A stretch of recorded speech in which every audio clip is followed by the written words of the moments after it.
Olá, estudantes da nossa rede de educação do estado do Maranhão.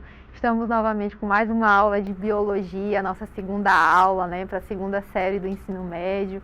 Espero que vocês tenham aprendido bastante a nossa primeira aula, Essa vai ser uma continuidade dela, tá? A gente vai falar hoje, pessoal, um pouquinho dos conceitos, dos termos que a gente usa na biologia, que vai ser muito importante para que vocês consigam fixar, tá? O que é palavra X, o que é palavra Y, tá? Quando a gente utiliza esse termo em biologia. Então, eu sou a professora Ludmila Furtado, professora de biologia, e vou estar aqui com vocês, nesse diálogo tão legal sobre esse componente, que eu sou apaixonada e que espero que vocês também se apaixonem, que é a biologia, essa área tão bonita. Então, sem mais delongas, dando início à nossa aula, nós vamos falar dos principais conceitos, Esses termos biológicos que muitas vezes nos assustam, mas que são termos simples, Hoje a gente vai conseguir conversar um pouquinho sobre eles, tá? Se vocês tiverem alguma dúvida, vocês podem estar voltando para dar uma olhadinha novamente, tá? Mas são termos que a gente vai conversar e conceituar de forma bem simples e rápida, bem objetiva, tá? Então a gente vai falar um pouquinho do que são os chamados seres unicelulares, seres pluricelulares, o que são células procariontes e eucariontes, a gente já falou um pouquinho, na aula anterior. O que são seres autótrofos, seres heterótrofos, seres aeróbicos, anaeróbicos, reprodução assexuada, sexuada, o que são seres diblásticos, seres triblásticos e os protostômios e o deuterostômios, tá? A gente vai falar um pouquinho de forma bem simples e bem direta para que a gente não tenha mais confusão, já que nessa segunda série, pessoal, a gente vai ver muito essas nomenclaturas quando nós estudarmos os reinos, tá? Os domínios e os filos, tá? Principalmente o reino animal, quando a gente for estudar os diferentes filos, a gente vai ver bastante essas terminologias. Então, é importante que vocês entendam, e fixem esses conceitos para que não tenham problemas posteriores, tá? Para que vocês consigam entender de forma mais clara cada terminologia dessa. Então, de forma bem simples, os seres vivos, eles podem ser seres unicelulares, ou seres pluricelulares ou multicelulares. Muitas pessoas, muitos estudiosos também chamam de seres multicelulares, Então, a principal diferença, como o nome já diz, é que são seres que são formados por uma única célula, são chamados de seres unicelulares, como por exemplo a gente pode ver ali um protozoário, as bactérias também, alguns fungos são seres unicelulares, Então o seu corpo todo, pessoal, é formado por uma única célula. Uma única célula, ela consegue realizar todo o metabolismo daquele ser vivo para que ele consiga se reproduzir, para que ele consiga obter seu alimento, para que ele consiga respirar, para que ele faça digestão. Então, uma única célula, através das suas organelas, elas conseguem desempenhar essas funções, Então, esse ser, ele é um ser que possui somente uma célula. Já os seres pluricelulares ou seres multicelulares são seres que são formados por várias células, Como, por exemplo, os animais, os vegetais, Aqui a gente pode ver na imagem como as estrelas do mar, Bem conhecido aqui no nosso litoral, aqui na nossa grande ilha de São Luís, que são as chamadas bolachas do mar, Os equinodermos. São seres pluricelulares, Então, às vezes a gente acha que é um ser simples, Não, são seres complexos formados por várias células, tá? Então, essa é a principal diferença, a diferença básica entre os tipos de células de acordo com a sua quantidade. Mas quando a gente fala, professora, de acordo com a sua complexidade, como a gente viu na aula anterior, nós temos as células procariotas e células eucariotas, que formam os seres procariontes ou os seres eucariontes. Geralmente, pessoal, os seres vivos que possuem uma complexidade maior, na sua função, não na sua importância, tá? Todos os seres vivos, eles são importantes, tá? É sempre bom a gente lembrar. Mas alguns seres, eles possuem uma funcionalidade um pouquinho mais complexa. Geralmente são as células eucariontes, são seres formados por células eucariontes, que a gente pode ver aqui, ó, nessa figura, A gente falou bastante na aula passada a principal diferença entre elas, que são as células eucariontes, são as células que possuem o quê?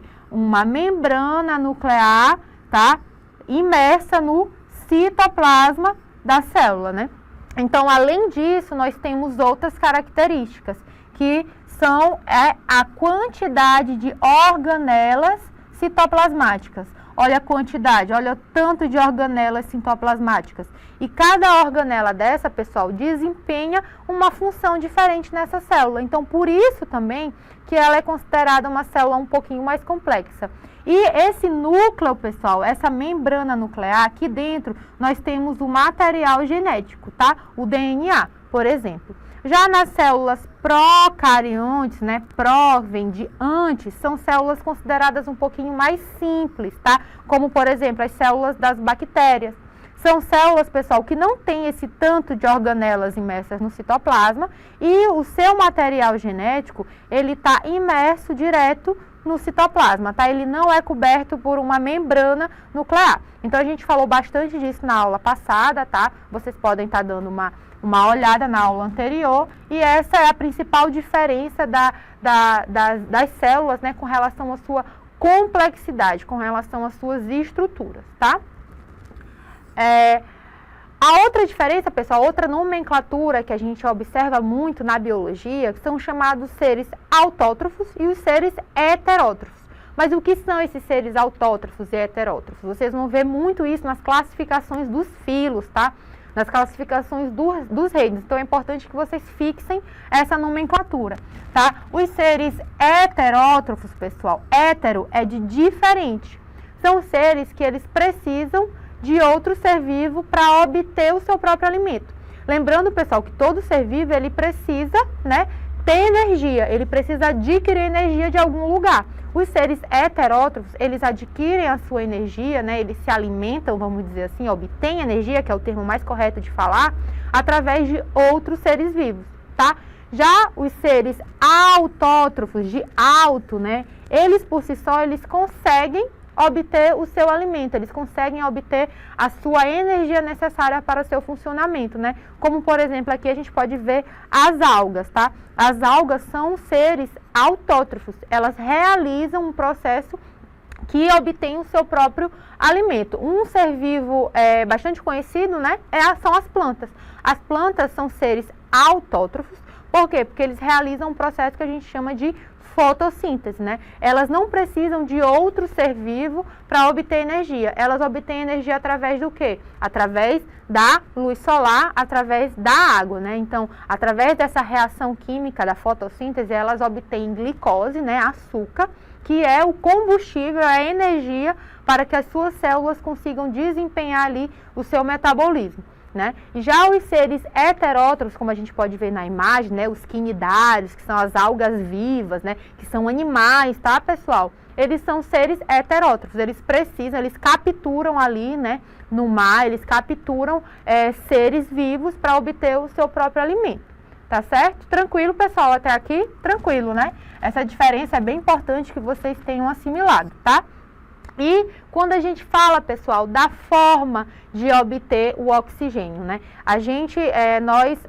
Nós temos seres vivos que não precisam do oxigênio para sobreviver, como algumas bactérias, né? Na verdade, algumas bactérias, pessoal, que são seres chamados de anaeróbios, elas, na presença do oxigênio, elas morrem, né? Então, existem seres anaeróbicos que não precisam do oxigênio para sobreviver e seres aeróbios que precisam do oxigênio para sobreviver, né? Como, por exemplo, os animais, né? Nós precisamos do oxigênio para realizar a respiração, né? E as plantas, como por exemplo ali o babaçu, bastante comum aqui na nossa região do Maranhão, né? Eles também precisam do oxigênio, né? O oxigênio, ele é importante na reação ali de fotossíntese, né? Então, essa é a principal diferença, né? É a necessidade do gás oxigênio ou não. Seres aeróbios, né, precisam do oxigênio para sobreviver e seres anaeróbios não precisam do oxigênio para sobreviver. É importante frisar, pessoal, que também existem alguns seres que são anaeróbios, né, que não precisam do oxigênio, facultativos. como, por exemplo, novamente nossa bactéria, né? Por isso que as bactérias, elas estão aí em todos os ambientes, seja o mais inóspito, né, ao mais favorável possível. Por isso que as bactérias estão presentes em todos os ambientes. Existem algumas bactérias que são chamadas de bactérias anaeróbias facultativas. Como assim, professora? São seres, pessoal, que eles conseguem, eles podem viver ou não com oxigênio, né? E se tem oxigênio, eles conseguem sobreviver, mas se não tem oxigênio, eles também sobrevivem tranquilamente. Então, a gente chama esses seres vivos de anaeróbicos facultativos, tá? É importante vocês também saberem desses conceitos que posteriormente nós vamos conversar bastante sobre eles. E os tipos de reprodução, né? A gente falou um pouquinho na aula anterior sobre a reprodução assexuada e reprodução sexuada, mas hoje eu trouxe para vocês uns exemplos, né, principalmente dos tipos de reprodução assexuada, como a gente pode ver aqui, né, os esporos, né, por esporulação. A reprodução assexuada por esporulação, ela está muito relacionada, pessoal, aos seres que estão em ambientes inóspitos, como, por exemplo, os fungos, né? Eles formam esporos, pessoal, que protegem o material genético para que se originem o outro indivíduo, né? Ele protege, né? Ele forma uma capa dura que a gente chama de esporo, que protege o material genético, né? Então, é levado pelo vento, por outros animais, né? Quando, por exemplo, um fungo, ele está em um ambiente inóspito, e aí forma esses esporos, né? E levam, então, para outros ambientes que favoreçam, então, o crescimento de um outro ser vivo. Lembrando que sem ser diferente do seu genitor, né? Por quê? Porque é uma reprodução chamada de assexuada, sem diversidade genética. Outro tipo, pessoal, bastante conhecido é a fragmentação e o brotamento, tá? O brotamento ocorre, por exemplo, nas esponjas, né, do mar. E ocorre, então, a formação de um broto. Esse broto cai em um ambiente, então, cresce um novo indivíduo, novamente sem diversidade genética, né? E a fragmentação, ela consegue ser mais simples do que o brotamento. É só uma simples partição, né? Então, por exemplo, a estrela do mar, ela tem essa característica. Se quebrar uma parte dela, ela, dependendo da parte também, né, ela consegue formar um novo indivíduo, tá? Nós também temos a divisão binária, que geralmente é visto muito nas bactérias. Então, a gente observa o crescimento citoplasmático dessa bactéria, né? Lembrando, a bactéria é unicelular, tá? E aí a divisão dessa bactéria, então o crescimento dessa única célula, ocorre a divisão dessa célula se transformando em duas. Então a gente chama isso de divisão binária. E a mais curiosa, que é a partenogênese, que acontece a formação do zangão, né? Então a gente tem um gameta, né? Mas só o gameta da fêmea forma um novo indivíduo, que no caso é o nosso zangão, né? Isso acontece, é uma reprodução bem característica de poucos animais, né, como por exemplo das abelhas, tá, que formam o zangão, que é um indivíduo que foi formado sem o material genético do macho, né, somente o crescimento do ovócito, o material genético da fêmea. Então também é considerado uma reprodução assexuada, tá? E reprodução sexuada, né, que é mais fácil de nós visualizarmos por fazer parte da nossa realidade, né, é um processo de reprodução em que há união de gametas, né, geralmente o gameta feminino e o gameta masculino, que são células especializadas e contêm um material genético, né. Então, nesses gametas ocorre então a fecundação, ocorre a mistura desse material genético e o surgimento de um novo indivíduo, de um novo ser vivo geneticamente diferente dos seus genitores, né? Tranquilo até aqui, né, pessoal? E vamos falar um pouquinho, né, para já finalizar a nossa aula, antes das nossas questões de fixação, vamos falar um pouquinho, então, do que são seres diblásticos e seres triblásticos, tá, pessoal? Seres diblásticos e triblásticos, ele está relacionado à formação dos tecidos na hora do desenvolvimento embrionário ali, principalmente dos animais, tá, pessoal? A gente vê isso nos animais, no reino animalia, tá? Então, existem animais que são diblásticos, isto é, que só possuem dois tipos de tecido, que é o endoderma, que é o tecido mais interno, tá? Isso, pessoal, é na hora da formação do embrião, tá? Quando a gente tem a fecundação, tá? O gameta masculino, o gameta feminino, ocorre a fecundação e começa então a desenvolver esse embrião, esse zigoto, tá? Na hora do desenvolvimento, na formação de várias células, multiplicação das células, ocorre então nos seres diblásticos de 2, ocorre somente a formação da endoderme, que é o tecido mais interno, e da ectoderme, que é o tecido mais externo, tá? Já nos seres triblásticos, de 3, ocorre a formação de 3 tecidos, né? Ocorre a formação da endoderme, da ectoderme e também, pessoal, da mesoderme, que é um tecido mais, está ali entre, né? É um tecido que está no meio termo, que está entre a endoderme e a ectoderme, tá? Então, essa simplifica, de forma bem simples, né? Explicando para vocês, esse é o conceito de seres diblásticos e seres triblásticos, tá? E para finalizar nossos conceitos de hoje, nós temos também os seres protostômios e os seres deuterostômios, né? E o que são, professora? Meu Deus, que nome difícil, né? Acho que vocês já escutaram e vão escutar muito isso, né, na nossa segunda série do ensino médio, quando a gente falar sobre as características dos filos, né? Uma das principais diferenças que nós observamos no reino animal é se ele é protostômio, se ele é deuterostômio, se ele é triblástico, se ele é diblástico, tá? Então, muito importante vocês fixarem esses conceitos. Então, os seres protostômios ou deuterostômios, pessoal, eles estão relacionados com a formação do ânus e da boca, tá? Então, o que acontece? Lembrando, novamente, lá na divisão do embrião, lá na divisão das células, na reprodução celular, vai aumentando, tá? Aquele embrião, ele vai crescendo a partir do quantitativo de células, tá? Lembrem disso, o embrião, ele cresce a partir das clivagens. O que são clivagens, professora? São as reproduções celulares, é um processo que a gente chama lá do embrião de reprodução celular. Então, aquele gameta feminino, o gameta masculino, eles se fundiram, originando um zigoto, que era uma única célula. Então, com o processo de clivagem, ocorre o aumento dessa célula, de 1 para 2, de 2 para 4, de 4 para 8, de 8 para 16 e assim sucessivamente, né? Então, esse processo não ocorre de forma tão rápida, demora algumas horas, né, alguns dias, e aí, a partir do decorrer do tempo, esse processo ele vai se especializando, né? E aí essas células vão começando a se especializar nas suas funções, formando então alguns tecidos, tendo algumas funções diferentes. E então formando ou a boca ou o ânus. Por que essa diferença, pessoal? Porque nos filos a gente diferencia os animais que são protostômios, isto é, animais, pessoal, que a clivagem ela é de forma espiral, tá? Essa multiplicação celular, ela é de forma espiral e ela forma, pessoal, primeiramente a boca. O blastóporo, tá? Que é a primeira divisão celular, ele forma primeiramente a boca, tá? Então, essa cavidade aqui, ó, o tubo digestivo, ele forma a boca, tá? Já o deuterostômio, pessoal, a clivagem, ela não é mais em espiral, ela é radial. E de uma forma bem simples de falar, essa clivagem radial, pessoal, ela é considerada um pouquinho mais complexa, tá? Não mais importante, tá? Um pouquinho mais complexa. Ela é radial por quê? Porque ela não é feita em espiral como nos protostômios.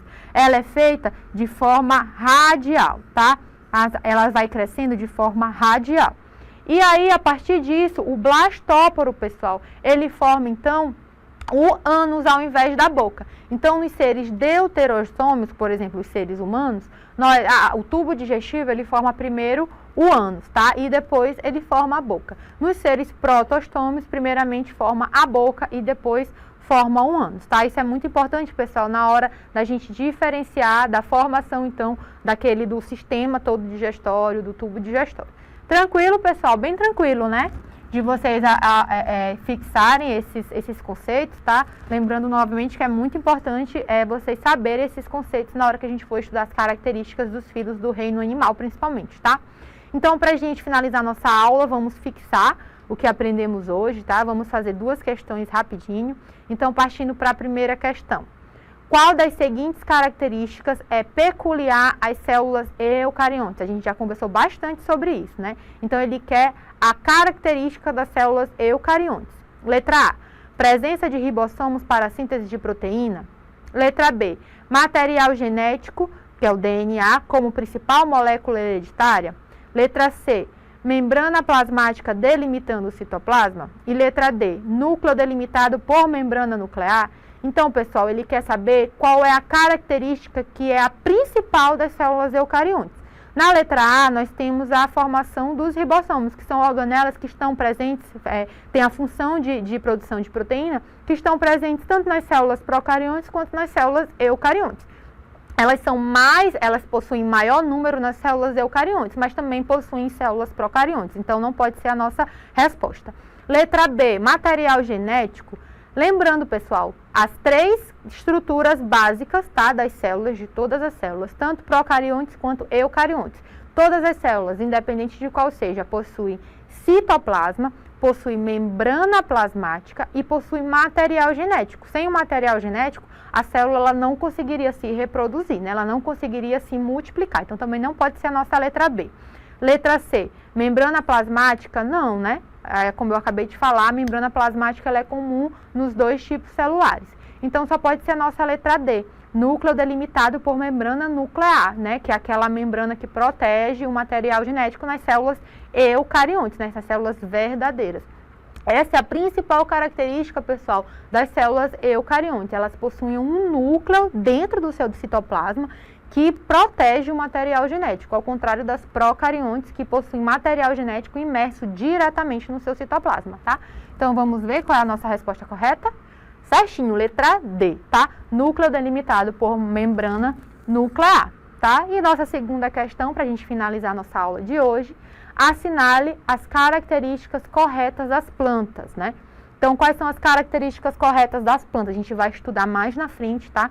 Todas as características das plantas, a gente vai estudar um pouquinho mais aprofundado, tá? Mas aqui vamos já analisar rapidamente, né? A partir dos conceitos que a gente viu nessa aula, né? Então, letra A, são seres unicelulares? Será que as plantas são seres unicelulares? Não, pessoal, né? As plantas são seres pluricelulares, seres que possuem várias células, tá? Então, já não pode ser a nossa letra A. Letra B, seres pluricelulares? Correto, né? A próxima, procariontes? Não, pessoal, né? As células das plantas, elas não são células simples, né? Não são células procariontes. As plantas também possuem, como os animais, células eucariontes. Células que possuem um material genético envolto por um núcleo, tá? Por uma membrana nuclear. Então, também não pode ser a nossa letra B. Letra C, seres pluricelulares, tranquilo. Seres eucariontes. E são seres heterótrofos. Será que as plantas são seres heterótrofos? As plantas, pessoal, elas produzem o seu próprio alimento. Por isso que elas estão na base da nossa cadeia alimentar, né? Lembrando ali, ó, que as plantas, elas estão lá embaixo da nossa cadeia alimentar, que são consumidas pelos nossos consumidores primários, né? Por quê? Porque as plantas realizam fotossíntese. Elas captam a luz do sol, pegam a água e realizam um processo para obter a sua molécula de energia, que no caso é a glicose, né, é o açúcar. Então, as plantas não são seres heterotróficos, elas são seres o quê? Autótrofos. Então, a nossa resposta certa é a nossa letra D de dado, né? Então, as plantas são seres pluricelulares, eucariontes e autótrofos, pessoal. É dessa forma que vocês vão conseguir estudar e caracterizar os seres vivos, tá? Então, são seres pluricelulares, eucariontes e autótrofos. A nossa resposta correta da nossa questão 2 é a letra D, né? Seres pluricelulares, eucariontes e autótrofos. Então, a gente encerra mais uma aula, pessoal. Espero que vocês tenham aprendido os conceitos principais da biologia, tá? Novamente, é importante que vocês assimilem os conceitos dessas terminologias que vão ser muito utilizadas, principalmente aqui na nossa segunda série. Então, espero vocês até a próxima, tá? Beijinho, tchau, tchau.